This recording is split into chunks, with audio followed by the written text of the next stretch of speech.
जय माता दी। मेरे YouTube चैनल पर आप सभी का स्वागत है। आप सभी को मेरी तरफ से हरियाली तीज व्रत की हार्दिक शुभकामनाएं।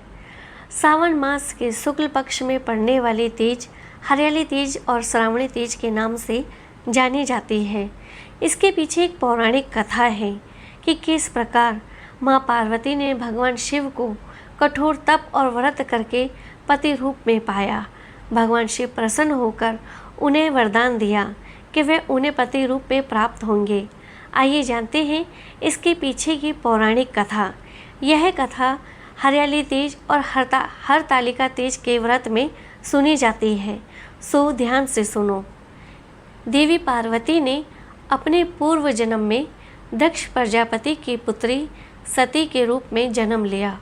उस समय दक्ष प्रजापति के विरोध और इच्छा विरुद्ध जाकर देवी सती ने महादेव से विवाह किया था। दक्ष प्रजापति भगवान विष्णु से देवी सती का विवाह करवाना चाहते थे, लेकिन देवी सती भगवान शिव को अपना पति मान चुके थे। अंत में पुत्री की खुशी के लिए भगवान शिव के साथ देवी सती का विवाह करवा दिया, लेकिन दक्ष प्रजापति फिर भी शिवद्रोही बने रहे। एक समय दक्ष प्रजापति ने भव्य यज्ञ का आयोजन किया, जिसमें सभी देव देवताओं, नाग, किन्नर, गंधर्व, ऋषियों को आमंत्रित किया। त्रिलोक में दक्ष प्रजापति के यज्ञ की चर्चा होने लगी। बात देवी सती के कानों में भी आई और वह दुखी हुई। उनके पिता ने महादेव और उन्हें यज्ञ में क्यों नहीं बुलाया, क्यों आमंत्रित नहीं किया। इस बात से देवी सती को बहुत दुख हुआ और वे फिर भी बिना बुलाए पिता के यज्ञ में जाने की जिद करने लगे। महादेव ने देवी सती से कहा कि हे देवी, बिना बुलाए पिता के घर जाने से भी मान सम्मान की हानि होती है, इसलिए मेरी बात मानो और तुम ना जाओ। लेकिन देवी सती अपनी जिद में शिव की बात को ना मानने को तैयार हुई और शिव से कहने लगी कि आप भले ना जाए, लेकिन मैं तो अपने पिता के यज्ञ में जरूर जाऊंगी। और वह शिव की आज्ञा के बिना ही मायके चली आई। दक्ष प्रजापति ने जब देवी सती को बिना बुलाए आए देखा तो देवी सती और महादेव का बहुत अपमान किया। उस समय देवी सती को महादेव की बातों को स्मरण करने लगी और अपनी भूल पर वह प्रायश्चित करने लगी।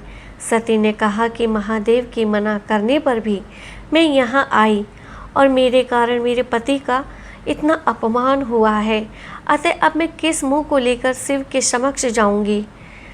वह बहुत दुखी और क्रोधित हुई।